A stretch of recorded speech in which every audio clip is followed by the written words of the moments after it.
নমস্কাৰ। আজি এই মুহূৰ্তত আহি পৰিছে সন্ধিয়াৰ কেইবাটাও গুৰুত্বপূৰ্ণ খবৰ। আজি 16 ডিচেম্বৰ। অসমৰ লগতে ভাৰতৰ বিভিন্ন প্ৰান্তৰ পৰা খবৰ আহি পৰিছে। এই মুহূৰ্তত জনাই আছো বিগ ব্ৰেকিং নিউজ। আজিৰ প্ৰথমটো খবৰ, জুবিন গাৰ্গ হত্যাকাণ্ডৰ চাৰ্জশ্বিটৰ বিস্ফোৰক তথ্য। চাৰ্জশ্বিটৰ 305 পৃষ্ঠাত উল্লেখ আছে এটা গুৰুত্বপূৰ্ণ তথ্য।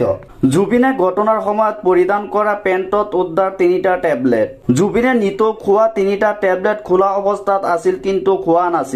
292 পৰা 296 পৃষ্ঠালৈ আছে জুবিন হত্যাৰ সমগ্ৰ পৰিকল্পনাৰ বিৱৰণ।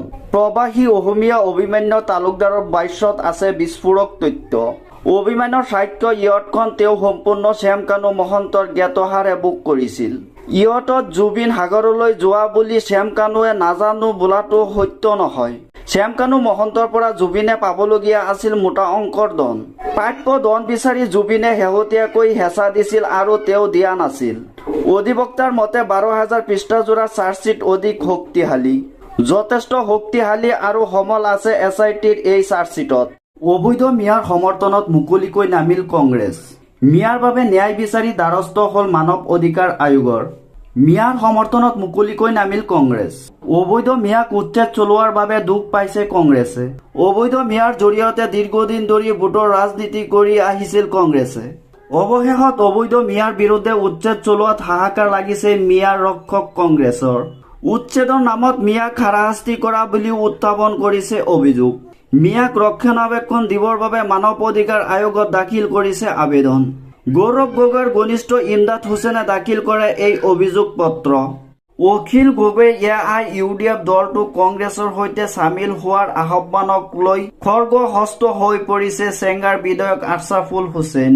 বিধায়ক অখিল গগৈৰ স্থিতি স্পষ্টৰ আহ্বান বিধায়ক আশ্ৰাফুল হুছেইনৰ।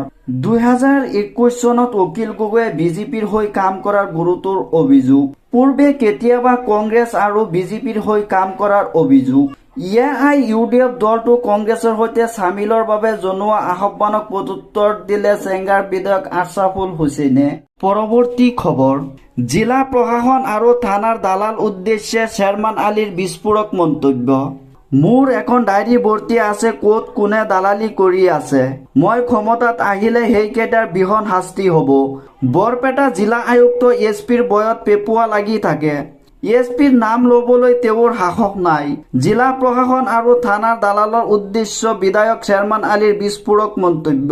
পৰৱৰ্তী খবৰ, AIUDF দল ভাঙি দিব আজমলে। কংগ্ৰেছক অফাৰ আজমলৰ। আলোচনাত বহক ৰাহুল গান্ধী, আমাৰ সমস্যা সমাধান কৰাৰ দায়িত্ব ল'লে আমি AIUDF দল ভাঙি দিম। মৌলানা বদৰুদ্দিন আজমলৰ ডাঙৰ মন্তব্য। পৰৱৰ্তী খবৰ এটা গুৰুত্বপূৰ্ণ খবৰ। মিয়া অচিনাকি মানুহ এইবোৰ শব্দ টেবলেটৰ দৰে ব্যৱহাৰ কৰে মুখ্যমন্ত্ৰীয়ে। টেবলেট নাখালে হৃদয় ৰোগত ভুগিব মুখ্যমন্ত্ৰী আৰু বিজেপিৰ সভাপতি দিলীপ শইকীয়া। মিয়া শব্দ নোকোৱাকৈ এইবাৰ নিৰ্বাচনত জয়ী হৈ দেখুৱাওক বিজেপিয়ে। বিজেপিক কটাক্ষ মন্তব্য আমছুৰ সভাপতি ৰেজাউল কৰিম চৰকাৰৰ।